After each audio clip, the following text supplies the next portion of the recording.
It's time to rank the best second baseman from each team in Major League Baseball. As you guys know, on the 12 days leading up to Christmas, I'm doing my best rankings for every position in Major League Baseball, ending it on Christmas Day with my top 50 players in the league. This has taken a lot of work, a lot of research, so it would be very much appreciated to me, guys, if you could leave a like on it. Best way to show your support. Subscribe to the channel if you're new and you enjoy the content. If you love baseball, click that sub button, join the team. Remember to get in the comments down below, give me your own rankings, let me know where I was wrong, where you think you're right. I'd love to hear what you guys have to say. And don't forget to follow me on Twitter and Instagram at GiraffeNeckMarc. Links in the description. Always talking baseball over there. So without further ado, let's get started off at number 30. Getting us started at number 30, we have the Seattle Mariners second baseman Dee Gordon. Dee Gordon has really fallen off the face of the earth since joining Seattle. He's never been a high OPS guy, and he was a high average guy in the past, but his average has been dropping. He's not stealing nearly as many bases, and he's just not staying on the field consistently enough to make a big impact. Dee Gordon at one point was a very solid second baseman in Major League Baseball, but right now he's my 30th ranked second baseman in the league. At the number 29 spot, I'm gonna go with Derek Dietrich of the Cincinnati Reds. He's not gonna be their everyday second baseman anymore, so he definitely goes down on the list. And despite his extremely hot summer that he had, where he was hitting home runs and pimping them left and right, the numbers he had to end the year were not great. 19 homers, 8 doubles, and 2 triples, 187 batting average, 328 on base, 462 slugging, and a 790 OPS. He's a terrible fielder at second base. He's really more of a first baseman, and he absolutely destroys right-handed pitching, does pretty much nothing against lefties. Dietrich is pretty much the definition of a one-trick pony. Right-handed pitching, he smacks it. Left-handed pitching, not so much, can't feel. He comes in at number 29. Coming in at number 28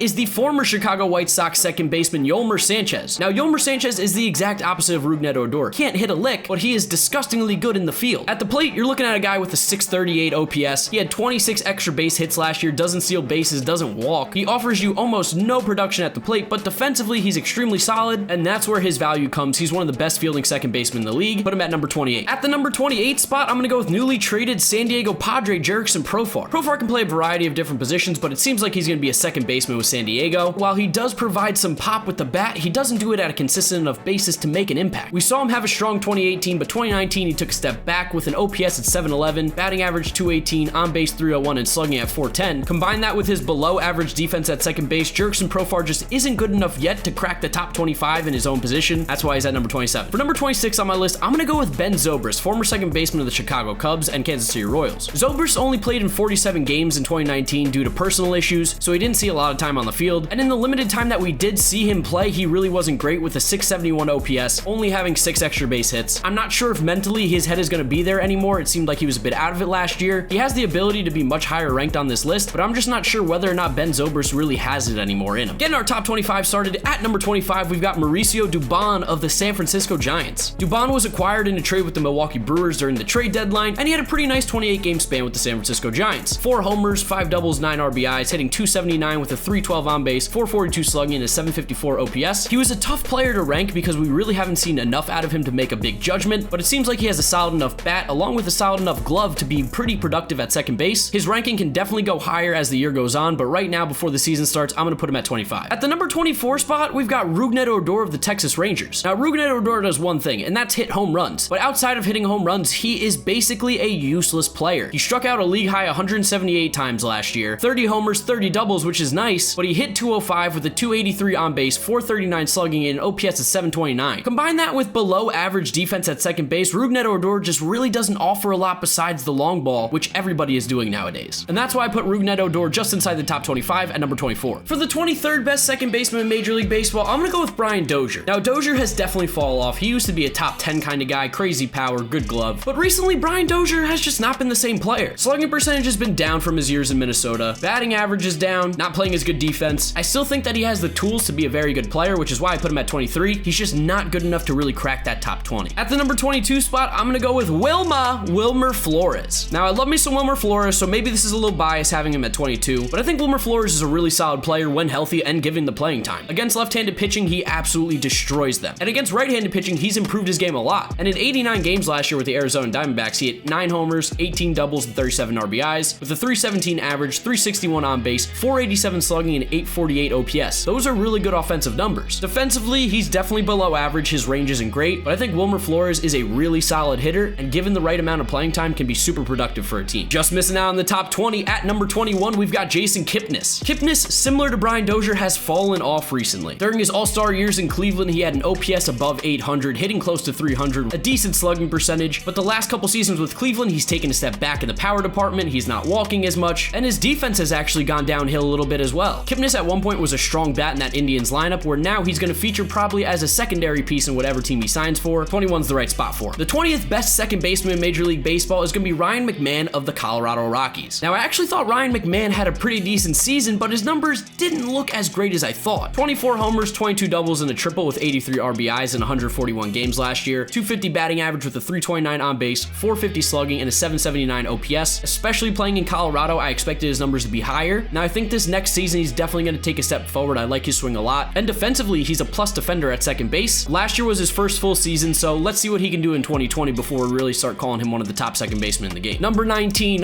Tommy La Stella. What a start to the season he had in 2019, where he hit 16 home runs in 80 games, more than he had hit in his career prior to that. He was hitting 295 with a 346 on base, 486 slugging, and 832 OPS, earned him an all-star spot. He was having a phenomenal start to the year. I put him at number 19 because he's coming back from a big injury. We still have seen a lot more of bad Tommy La Stella than we have of good, so I'm not going to overhype one good season from him, but I'm excited to see what he can do in 2020. Coming in at number 18, we have got Jonathan Schoop, one of the most disappointing players of recent memory. Now, last year with the Minnesota Twins wasn't completely terrible. 23 homers, 23 doubles, and OPS at 777, but compared to the numbers that we saw in 2017 with the Baltimore Orioles, where he was playing almost at an MVP type level, he's definitely been disappointing. Schoop's got a plus glove at second base and an absolute cannon of an arm, so that's one positive. And we've seen what he can do in the past. I still think he's a very good hitter. It's just a matter of getting him in the right spot. But based on what I've seen the last two seasons, I gotta put Jonathan Schoop at number 18. The 17th best second baseman in Major League Baseball is gonna be Cesar Hernandez, formerly of the Philadelphia Phillies. Hernandez is a very consistent player. He's not gonna make your team significantly better, but he's definitely not gonna make it worse. He's gonna hit close to 300 every year. He's gonna walk close to 60 times, but he's not really gonna have much in the power department. He's a singles hitter. Defensively at second base, he's about average, which I think is why 17 is like a perfect spot for him. That's like right in the middle of all second basemen, basically. He's right in that group of the average guys, which leads us to our number 16 second baseman, who is going to be Starlin Castro. Now, Starlin Castro's start of his career was fantastic, but he's slowed down quite a bit since. I think part of the reason why is the last 2 years he spent in Miami on terrible baseball teams. He seems like a guy who gets motivated around being on a good team, so maybe this offseason he'll sign with a winner and he'll go back to his old form. I still think he's a very good hitter. He had 172 hits casually last year in 162 games. His defense isn't great. He actually started to play a little bit more third base towards the end of the season, but I think Starlin Castro's bat is good enough to keep him in a lineup and give him a starting role in 2020, putting him at the number 16 spot. At number 15, we had a rookie in the 2019 season, finished 6th in the Rookie of the Year voting. That's going to be Luis Arraez. Now, Arraez only played in 92 games, 4 homers, 20 doubles, a triple, and 28 RBIs, but he's a plus hitter at the plate. 334 batting average, 399 on base, 439 slugging, and 838 OPS. From the at-bats I've seen him taking games, reviewing film, I really like what this guy does at the plate. He's really hard to strike out, only struck out 29 times in 326 at-bats, puts the ball in play, does the little things. He's a scrappy player. I like Luis Arraez. His knock is fielding. Got a nice little clump of rookies here, because at number 14, I'm going with Cavan Biggio of the Toronto Blue Jays. Biggio had a nice little rookie season, which included a highlight of him hitting for the cycle. Who would have saw that coming? And I particularly like his bat at the plate. Similar to Arraez and a lot of these other young second basemen, not great defensively, but that can get better with time. One thing that's been good, though, has been his hitting. 16 homers, 17 doubles, 48 RBIs, and 14 stolen bases in 100 games. Batting average was low at 234, but a 364 on base, 429 slugging, gave him an OPS at 793. Cavan Biggio is going to be a part of that Toronto Blue Jays core for a long time. I'm excited to watch him play in 2020. Ending our block of rookies, we've got Brandon Lau, who's coming in as the 13th best second baseman in Major League Baseball. Brandon Lau got off to a very hot start this year, only played in 82 games due to injury, but he was good enough to be an all-star, finished 3rd in the Rookie of the Year voting, 17 homers, 17 doubles, 2 triples, and 51 RBIs, 270 average, 336 on base, doesn't walk a lot, but a 514 slugging pushed him to an 850 OPS, which is an elite level. Good defense at second base, leans a bit towards hitting righties better than lefties, but I think Brandon Lau's a really solid player. The Rays got a good one in him, and they've got him locked up for a long time. At the number 12 spot, we've got one of the more underrated players in Major League Baseball. That's going to be Adam Frazier. Now, Frazier is by no means an amazing second baseman, but he is very solid, and when you look at his numbers and go deeper into them, he makes an impact. The last couple seasons, Frazier's hitting close to 280 with a 340 on base, 430 slugging, and OPS approaching 800. He slaps doubles around the field. He plays exceptional defense at second base. He's got a really nice glove. He does all the little things for the Pirates. If they were a better team, it would probably have more of an impact, but I really like Adam Frazier, and I like the versatility that he has, so I'm going to put him at number 12. Just missing out on the top 10 at number 11, we've got Colton Wong, the fielding wizard, or I shouldn't call him the wizard, that's saved for Ozzie Smith, but you get the gist. Colton Wong's glove, it's pretty special at second base. He won the Gold Glove in 2019, he should have won it in years past, and he actually started to hit in 2019 as well. 11 homers, 25 doubles, 4 triples, and 59 RBIs, along with stealing 24 bases, which is an underrated part of his game. 285 batting average, which was tied tied for his career high, 361 on base, 423 slugging, which was a career high, and a 784 OPS. Kolten Wong had a really nice season. He's a good piece to have in St. Louis, adds stability at the second base spot. I need to see a little more offense out of him though to crack the top 10. Coming in at number 10 after a very disappointing season is going to be Robinson Cano. Robinson Cano should probably be outside of this top 10, I'll agree, but he was injured last year, so we didn't get to see a full season of him, and when he was finally healthy with the Mets, he was starting to hit towards the end of the year. Now, in the 107 games he played, he hit 13 homers, 28 doubles to give him 39 RBIs, 256 batting average, which was a career low, 307 on base, 428 slugging, and a 736 OPS, almost all career lows in the percentage departments. That being said, when Robinson Cano was healthy, he was locked in at the plate. The guy can still hit. His mobility is a little bit limited, and it's a terrible contract that the Mets took, but I think for right now, I have to put him at number 10, just knowing the possibilities of what he can do. For the 9th best second baseman in Major League Baseball, we have newly acquired second baseman for the Reds, Mike Moustakas. You guys know I love me some Mike Moustakas. I think he's a really solid player. He had a great year last year in 2019 with Milwaukee, hitting 35 homers and 30 doubles, an OPS at 845. He played a really good second base too in the limited time that he saw there, and I expect him to be a big part of the Cincinnati Reds' future and a big part of that lineup adding lefty power. He had a 516 slugging last year, was an all-star. I really like Mike Moustakas, especially in Cincinnati, a big hitter's ballpark. At number 8 is a former teammate of Mike Moustakas, Keston Hiura, second baseman of the Milwaukee Brewers. Boy, can Keston Hiura hit. In the 84 games he played last year, listen to these numbers, like crazy good. How did he not receive Rookie of the Year votes? 19 homers, 23 doubles, 2 triples, and 49 RBIs. He hit 303 with a 368 on base, 570 slugging, and a 938 OPS. Those are some disgusting numbers. His 162 game average is 37 homers, 44 doubles, and 17 stolen bases with 95 RBIs. Are you kidding me? That's a disgusting season. Now, defensively, he's very shaky, but when you hit like that, nobody cares. Stick him out in second base every day. He's a stud. At the number 7 spot, granted, might be a little high, might be riding that playoff adrenaline here, but I'm gonna go with Howie Kendrick, who surprised everyone last year. He had a strong 2018 in the 40 games that he played, but 2019, he went off. Kinda had the best season of his career. In a platoon role, he hit 17 homers, 23 doubles, and 1 triple to give him 62 RBIs, a 344 batting average, 395 on base, 572 slugging, and a 966 OPS, all career highs at the age of 35. He had a fantastic playoffs. He can play multiple positions, which I guess doesn't build into second base, but that is still part of his value. And while I can't see him having a 966 OPS again in 2020, I can still see him being a very productive second baseman, and comparing him to the guys behind him, he's pretty good. Just missed out on the top 5. At number 6, I've got Jonathan VR of the Miami Marlins. VR casually had a fantastic season with the Baltimore Orioles last year. You didn't know about it because, well, the Orioles are terrible. But VR moving to Miami, they've had some nice pickups. You might notice him a little bit more. He had 24 homers last year with 33 doubles and 5 triples to give him 73 RBIs. He also stole 40 bases. Now, he did strike out 176 times, which is shocking, but his slash line was still good with a 274 average, 339 on base, 453 slugging, and a 792 OPS. Also, defensively, he's probably right about average, so he really doesn't hurt you at second base. VR's very underrated. At number 5, we've got that funky Muncy, Max Muncy. Now, you might think of him more as a first baseman, but Max Muncy played a lot of second base last year. In fact, he played more games at second base than any position in 2019, so that's why he finds himself listed as a second baseman. Muncy can hit 35 homers, 22 doubles, 98 RBIs, 374 on base, 515 slugging, 889 OPS. Like, he is an absolute beast at the plate. And for a guy who plays first base, you think, well, he's not good defensively, right? No, he's actually very solid at second base. He had a positive defensive WAR. He's a really good all-around player. I gotta put him at number 5. He deserves it. For the 4th best second baseman all of baseball, this gets into the elite category for me. We got Ozzie Albies of the Braves. Take it from a Mets fan. Ozzie Albies, he's pretty good. League best 189 hits last year. 24 homers, 43 doubles, and 8 triples give him 86 RBIs. Stole 15 bases, 295 average, 352 on base, 500 slugging, 852 OPS. He's got a fantastic glove at second base. Second in the National League only to Kolten Wong, in my opinion. Even though he's a Brave, I get a lot of excitement watching this guy play. He plays the game with a lot of passion. He's fun to watch, and he is also really good. He's got to be in the top 4 here. At number 3, I'm going with former University of South Carolina Gamecock Whit Merrifield of the Kansas City Royals. Now, I'm recording this ahead of time, but I could see Whit Merrifield maybe being on a different team by the time this releases. If not, ignore this. But Whit Merrifield is so good. Another one of these guys who is just underrated because he plays for a bad team. But every year that he's been in Major League Baseball, he's improved, and 2019 was the best season of his career. 206 hits in 162 games, which led Major League Baseball. 16 homers, 41 doubles, and 10 triples to give him 74 RBIs. Stole 20 bases, hit 302 with a 348 on base, 463 slugging, and 811 OPS. He flies around the base paths. He plays good defense. Whit Merrifield is like Jose Altuve, but kind of just like lowered a little bit. But that's just how good Jose Altuve is that even a lesser version of him is still an elite second baseman. Whit Merrifield's so good. I'm afraid he's going to go to a team that the Mets play a lot. He's got to be our number 3 second baseman. Here come the angry Yankee fans, because coming in at number 2 is going to be DJ LeMahieu. Now, don't get me wrong, DJ LeMahieu had a fantastic 2019. He was the best second baseman in baseball last season. 26 homers, 33 doubles, 2 triples, 102 RBIs, hit .327 with a .375 on base, .518 slugging, and OPS almost at 900 at .893. All-Star, finished 4th in the MVP voting, Silver Slugger. DJ LeMahieu is crazy good. It's nice that people are starting to notice it because he put up really good numbers with the Rockies. It's just that Yankee fans don't watch National League Baseball, so this is the first time they heard of him last year. I think DJ LeMahieu is a solid player. I'm putting him as the second best in all of baseball. This is no knock on him. It's just that the guy at number 1 is just so incredibly good. Because the guy at number 1 is obviously going to be Jose Altuve. I don't know if you guys have looked at his numbers in the majors since he's been up, but they're pretty good. He won the MVP back in 2017. 2018, despite having a worse season, still very good. And 2019, he only played in 124 games because of injury, but had a great season. He hit 31 homers, 27 doubles, and 3 triples with 74 RBIs, a .298 batting average with a .353 on base, .550 slugging, and a .903 OPS. The power was coming through for Jose Altuve last year, and that was despite an injury that kept him off the field for a bit. He was never consistently healthy till the end of the season, and he's a very solid defender at second base as well. I like his glove a lot. To me, Jose Altuve is the clear and obvious choice as the best second baseman in baseball, but that doesn't mean that can't change after this season. So that's my top 30 second basemen in Major League Baseball. We ranked every second baseman from every Major League Baseball team.